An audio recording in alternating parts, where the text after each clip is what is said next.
Hello everyone, I am going to tell you the story of Good Luck Gopal. Once upon a time there was a good-natured but dull boy named Gopal. Gopal's father, who was a learned man, felt sad. So he used to tell his son, without education, you are like a frog in the well and your life will become very difficult. Gopal never paid heed. Soon, Gopal's parents died and Gopal grew up and got married. One day his wife said, "The king is very fond of literature. If you can write a poem and present it to him, then he will certainly give you a reward." Gopal didn't know how to write a poem, but he agreed and wrote. He went down to the river to find something to write. Then he saw a pig rubbing its body against a tree.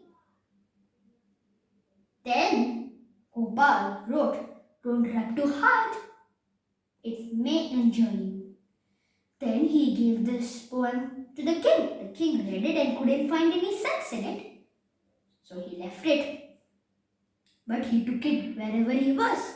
One day, before having his hair cut, the barber was scraping at a knife to make it sharper when he read this note. Now, the barber was hired by an evil minister. The minister was jealous of the king and told the barber, "If you can kill the king, then I will give you a reward." The barber had agreed. But now, the barber thought that in the poem was referring to him scraping the knife. So he dropped the knife and ran to the king. Then he said an apology and told everything about the evil minister. He told how the poem had defiled the minister's plans. The king threw the minister into prison. Then he picked up the poem and called Gopal to his court. And then he made Gopal his astrologer. Gopal was given several gifts too. One day, the queen's necklace was missing.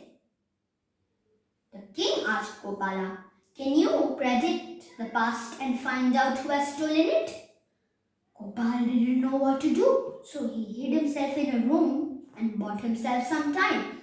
Then he started cursing his wife. "Oh lady, what have you done? Now you will soon become a widow as your husband is going to be executed." Outside, a servant was trembling. She had stolen a earring of the queen with the help of her husband, the gardener. Now, she didn't know that Gopal was cursing his wife. Instead, she thought that Gopal was telling her. So she burst into the room and said, "Forgive me. I know you have found out that I have done it." And then she narrated her story. Gopal smiled and told this to the king. The king rewarded him again. Then a minister far, far away came with a box and said, "We would like to test you. What is inside this box?" Gopal wasn't an astrologer and now he was caught. There was no escape for him and now he was definitely going to get a punishment. So, he muttered his father's words to himself. "Oh frog, your life is indeed becoming difficult." All the courtiers and the king didn't know what to do. They didn't understand what Gopal was telling. But the minister who had come from the faraway land was amazed. He opened the box and out hopped a frog. The king showered Gopal with gifts. But now he had become smart. Gopal said, "Your Majesty, I can only predict 3 things in my life. Now that they are complete, I would like to withdraw from my position in your court." Sadly, the king agreed and Gopal returned back home, a wiser man. I hope you enjoyed this story. Thank you.